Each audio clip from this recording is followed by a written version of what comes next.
Hey guys and girls, this is my fourth attempt at doing this video because I keep hitting stop instead of pause. I'm going to put a sticky note over the stop button, okay, from now on. Okay, this is the 36 carat green which has been transferred. I finished polishing the pavilion. I wasn't 100% happy with the polish of the pavilion. There were some tiny little scratches, but after a couple of hours and resurfacing my lap and trying all sorts of different things, I've just finished it as best I can, and I will get back to it later. I'll probably have a go at repolishing it after it's finished because I really just want to get this stone done right now. Okay, this is the cross table we're looking at. You can see the colour banding. This is the table colour, which is more of a solid green, blue, tealy colour. We've got plenty of room there for the crown, and the pavilion itself is quite deep as well. That's because it is a rectangular cushion cut. I particularly like this cut, and it is a deep cut. Okay, now the gem when it began in the rough was 15.4 millimeters long. It is now 14.3. So we didn't lose much there at all. The width was 14 millimeters long and is now 13.4. So once again, not very much lost. The depth was 12.8 millimeters, and it's going to be quite a deep gem, and I don't think we'll lose too much off that depth. Obviously, I need to keep in mind the performance of the finished gem, so I've got to stick within, reasonable angles. But I think I'll do split facets, split mains on the crown to make use of some of that depth. And the end gem should be in a nice proportion. It'll be a deep gem, but still nicely proportionate. Now we're going to have a guessing game at the finished weight of this gem in this video. So I've given you the millimetre dimensions. The original weight was 36.4 carats. And you'll need to comment in this video and subscribe to be in the running for a prize. I'll have a couple of prizes. That'll be a mix of some rough zircons, rough sapphires, and probably a little cut sapphire as well. There won't be anything huge, of course, but a few nice pieces of rough to work with for a cutter, and maybe a nice little faceted gem for a non-cutter. Now this gem is only 1 millimetre longer than wide, but I know it looks more than that, doesn't it? The human eye can pick up, tenths or even hundredths maybe of a millimetre. So if we look at it face up, you'll see that this is the length, this is the width. There's only 1 millimetre difference. But in a gem this size, that could mean a difference of 1 or 2 carats in the finished gem. Okay, so I am going to put this video on pause and start on a 600, just roughing in some mains on the crown. Okay, thanks. This is the design that I am basing my design for this gem around. It's a really nice design. It has some great scintillation, great sparkle. I've never been disappointed in it. It's probably not the best cut for a really dark gem or a dark sapphire because it is quite deep. You can see the depth there. And I have modified this design so that the ends here, our gem is a little bit longer. So I've modified this design, and so your angles on the ends will be about 1 degree shallower than the facets on the side. So everything else, the indexes remain the same, but it is the angles that I'm adjusting so that this gem becomes a bit more, this design becomes a bit more elongated.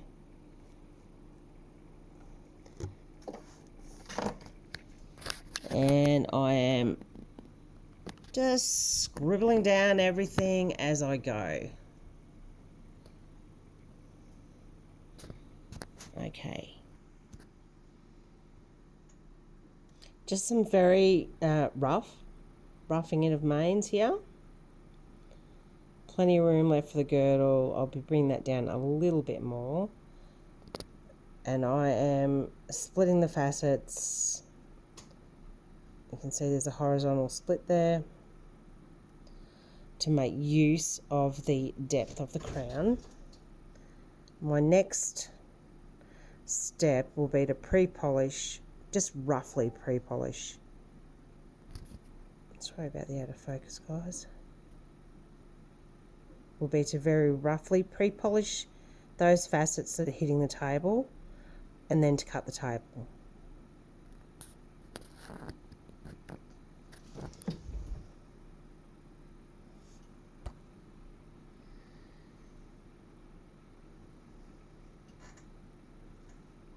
Okay, so this is just a very rough pre-polish around the table, of the facets around the table, and then I cut the table.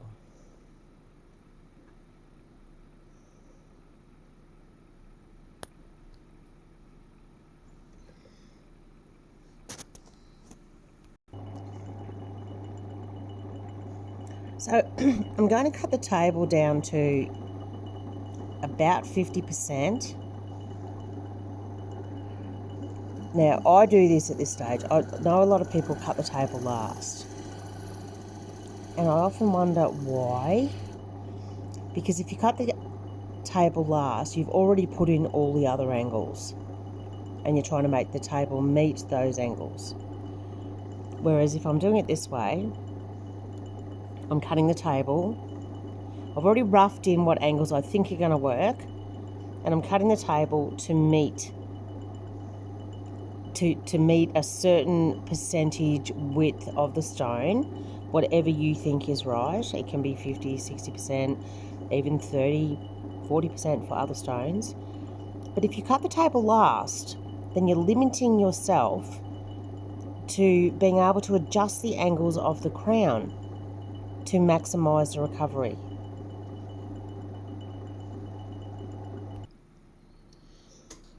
Okay, so there I've cut the table. And that is that is a bit bigger than what it is going to end up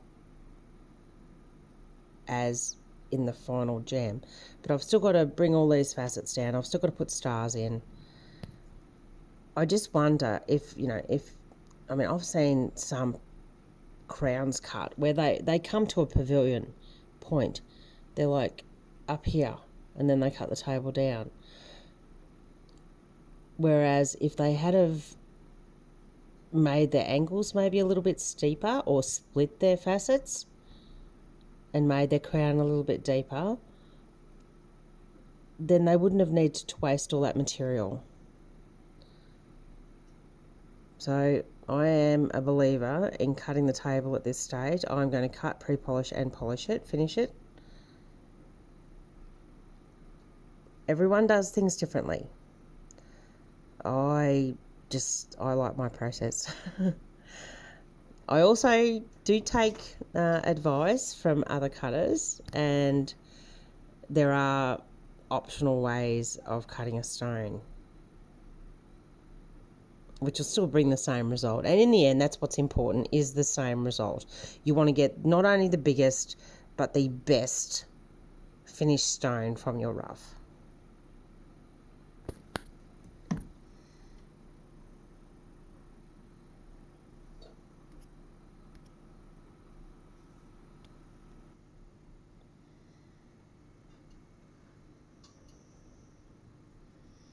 Okay, so I've cut and pre-polished the table. I've only given it a quick polish. I haven't finished polishing it because it's a big facet and they're really hard to polish. You can see some little bits around the edges there. But once I've finished doing the other facets on the crown, that table's going to come in a little bit, and then it'll be easier to polish.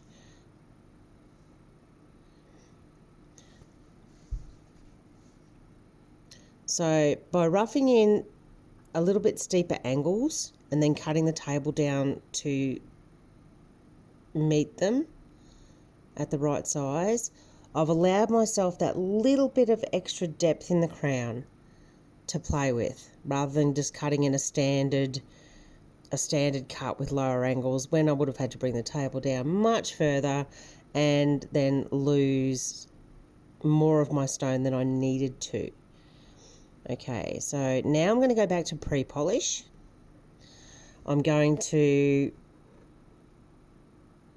just touch in a couple of breaks or girdle facets there. And that will tell me that my girdle line is completely straight. And then I'll just start touching in, playing around with the angles I've already got until I'm happy with the configuration around the table. Okay, I'll get on with it.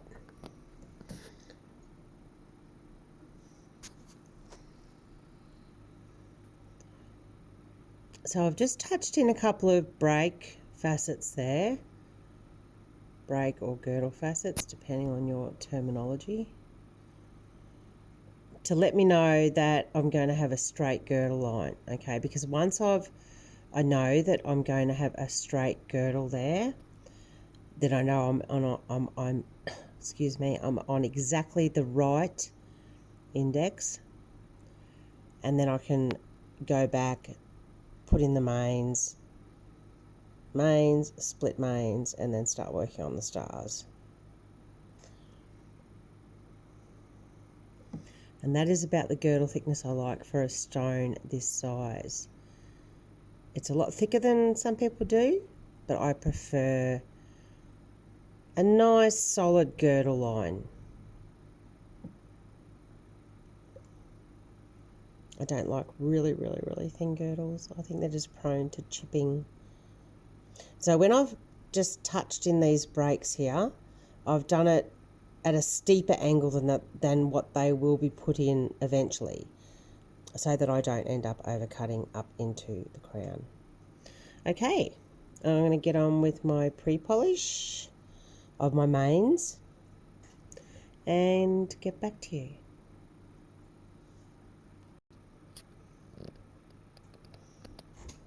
Okay, so I've pre-polished the mains in. You can see I've split the mains there, and that creates a little bit of extra depth, but also gives us this kind of curved appearance, so we're not just putting in really steep mains, which wouldn't be aesthetically attractive.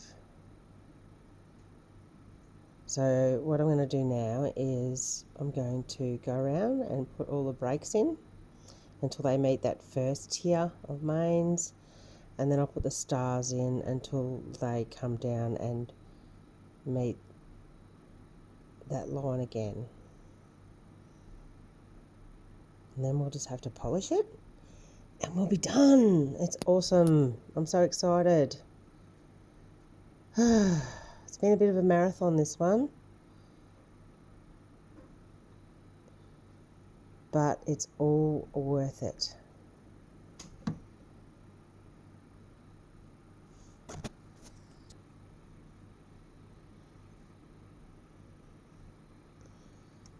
Okay, got everything nicely pre-polished in.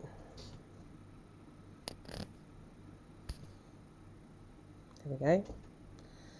Yeah, still got a little leg there down the bottom, but I'll get that out in polish. So you can see what I've done. I've split the mains and I've got the stars coming down to meet the middle line and the breaks coming up to meet the middle line. It is a very steep crown. It's quite a steep pavilion. And it's not outside the realms of a good performance in a sapphire. And I figure that, you know, if it doesn't perform as we would like, then we can always cut it down a couple of degrees. Shallower, but we can't add that material back on. So I always like to go for the, not just the biggest, but the best gem in proportion. So it has quite a deep crown and a deep pavilion, and it'll be very interesting to see how this design works once it's all done. I've just got to put, oh, I love those little sparkles, little rainbow sparkles coming through there where the light's refracting.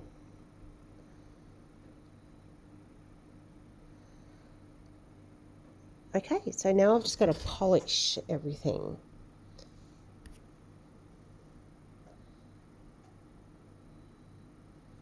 And then we'll be done. I can't wait.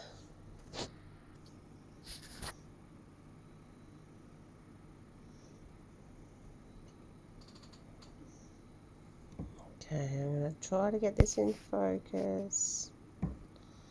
There we go. Alright, it's all done. Look at that beautiful, beautiful, beautiful sapphire.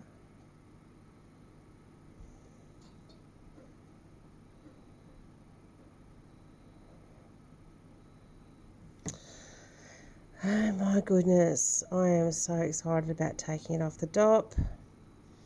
And I'm going to weigh it, of course, but I won't be letting anyone know the finished weight because this is the video where you need to guess the finished weight in the comments if you want to be in the running for a little gemstone prize. Okay, I'll show you the finished result in a minute.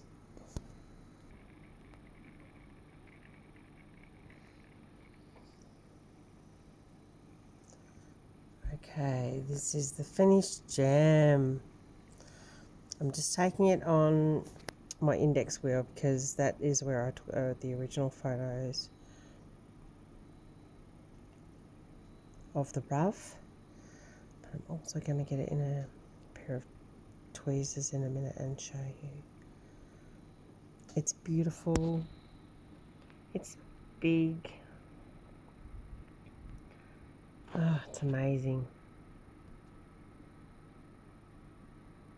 And those are just a little fingerprints there on the table. They aren't scratches.